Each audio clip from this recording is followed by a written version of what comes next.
तो आज हम इस वीडियो में एक ऐसे एनिमे सीरीज के बारे में बात करने वाले हैं जो यार बहुत कम टाइम में लोगों के दिल पे छा रही है, यूं समझ लो। जैसे कि पिछले साल के विंटर सीजन में ब्यूलॉक अचानक से छाने लगा था ना, पॉपुलैरिटी बढ़ने लगी थी, ऐसा ही कुछ समझ लो, जिसका की नाम है ओशिनोको। और इंग्लिश में ज्यादातर लोग इसे माय स्टार भी बोल रहे हैं, इस नाम से भी ये सर्च किया जा रहा है। और इस एनिमे सीरीज के बारे में मुझे इंस्टाग्राम रील्स के थ्रू पता चला, जब मेरे सामने ये रील आई।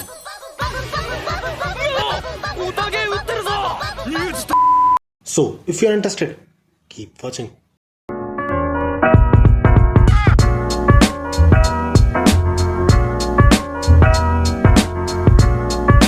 तो इसकी स्टोरी बेसिकली बेस्ड है जापान का जो पॉप कल्चर है ना, उसके डार्क साइड्स के ऊपर, कि कैसे जापानीज आइडल्स को मुश्किलों का सामना करना पड़ता है। और अगर यार तुम्हें इस चीज से भी कोई फर्क नहीं पड़ा तो IMDb पे अगर तुम इसके सीजन फर्स्ट के एपिसोड फर्स्ट की रेटिंग देखोगे ना तो शॉक हो जाओगे। 9.6 रेटिंग है आउट ऑफ 10। और सीरियसली यार अगर इसके एनिमेशन की बात करें तो उसे देख के तो मुझे पर्सनली ऐसा लगा था कि कोई मूवी आई होगी, क्योंकि ऐसे एनिमेशन किसी एनिमे सीरीज में दे पाना काफी ज्यादा मुश्किल होता है। और इसके जॉनरा की बात करें तो इसकी स्टोरी ड्रामा फैंटेसी पे लगती है स्टार्टिंग में, लेकिन जैसे जैसे तुम आगे बढ़ोगे तो ये मिस्ट्री और थ्रिलर में कन्वर्ट हो जाती है, जिस वजह से मुझे और भी ज्यादा इंटरेस्ट आया था इसमें।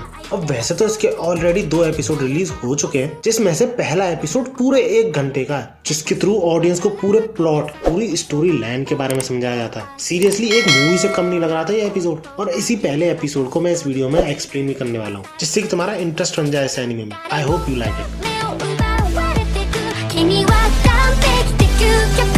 कहानी की शुरुआत में हमें एक ओताको को दिखाया जाता है, जो कि एक डॉक्टर भी होता है, और उसकी फेवरेट आइडल होती है आई, जिसके लिए उस डॉक्टर का ऑब्सेशन तब जागता है जब उसकी मुलाकात हुई थी काफी कम उम्र की पेशेंट से, जो कि आई के लिए बिल्कुल पागल थी, समझ लो। उसका हर एक कॉन्सर्ट की recording 10-10 bar, hundreds and thousand of time देखती थी, लेकिन किसी एक डिसीज के चलते वो बहुत कम उम्र में मर भी जाती है। और इसी को याद करने की वजह से वो डॉक्टर आई का फैन भी बनता है। लेकिन चमत्कार तब होता है जब खुद टॉप आइडल आई उससे मिलने आई होती है हॉस्पिटल में, बिकॉज ऑफ हिज प्रेगनेंसी। और थोड़े ही टाइम में ये भी रिवील हो जाता है कि आई के ट्विंस होने वाले हैं। अब क्योंकि आई आइडल थी तो उस इंडस्ट्री में, और किसी भी आइडल का बच्चे हो जाने का मतलब है उस इंडस्ट्री में उस आइडल का करियर खत्म हो जाना, जिस पर काफी बातें होती हैं आई की उस डॉक्टर से। और वो खुद भी काफी ज्यादा सोचती है, लेकिन वो ये डिसाइड करती है कि वो एक माँ भी बनेगी और एक आइडल भी बन के दिखाएगी। लेकिन कहानी में ट्विस्ट तब आता है जब एक स्टॉकर, जो कि काफी सारे आइडल्स के होते ही हैं, उसके हॉस्पिटल तक पहुंच जाता है आई से मिलने और ये पूछने क्या उसकी बच्चा होने वाला है। एंड ऑफ कोर्स ऐसे फैंस कभी भी नहीं चाहते कि उसके आइडल का बच्चा हो, वो किसी से शादी करे, प्यार करे। और यही चीज वो डॉक्टर भी जानता था, तो वो उसे पकड़ने की कोशिश भी करता है। लेकिन इसी भागदौड़ के दौरान जब वो डॉक्टर चट्टान के बिल्कुल कॉर्नर पे होता है तो वो उस डॉक्टर वहां से उसको धक्का देके उसे मार देता है। लेकिन सरप्राइजिंगली एंड शॉकिंगली जो आई के 2 ट्विंस हुए थे उनमें से एक फुट डॉक्टर होता है और उसके पास अपनी पिछली लाइफ की सारी मेमोरीज होती हैं। और दूसरा जो बच्चा था आई का यानी ट्विन, वो एक लड़की थी। अब जैसे तैसे काफी मुश्किलों का सामना करके आई फिर से रिकवर होने का बहाना लगा के कि मैं बीमार हो गई थी और ये सब, वापस इंडस्ट्री में एंटर करती है और फिर से बहुत तगड़ी ग्रोथ दिखाती है। और कुछ ही टाइम में हमें ये भी रिवील हो जाता है कि जो वो दूसरी लड़की है उसके भी पास अपनी पिछली लाइफ की सारी मेमोरीज हैं। चमत्कारी बच्चे दिए हैं आई ने, कुछ भी कहो। अब क्योंकि आई काम और बच्चे दोनों नहीं संभाल सकती थी तो उसकी हेल्प प्रेसिडेंट की वाइफ करती थी एज अ केयर टेकर बनकर। और कुछ ही टाइम बाद हमें ये भी रिवील हो जाता है कि वो लड़की और कोई नहीं, उसी डॉक्टर की वही पेशेंट है जो कि 12 साल की उम्र में ही मर गई थी। लेकिन ये बात उन दोनों को ही एक दूसरे के बारे में नहीं पता थी। सही खेल गया बैंड।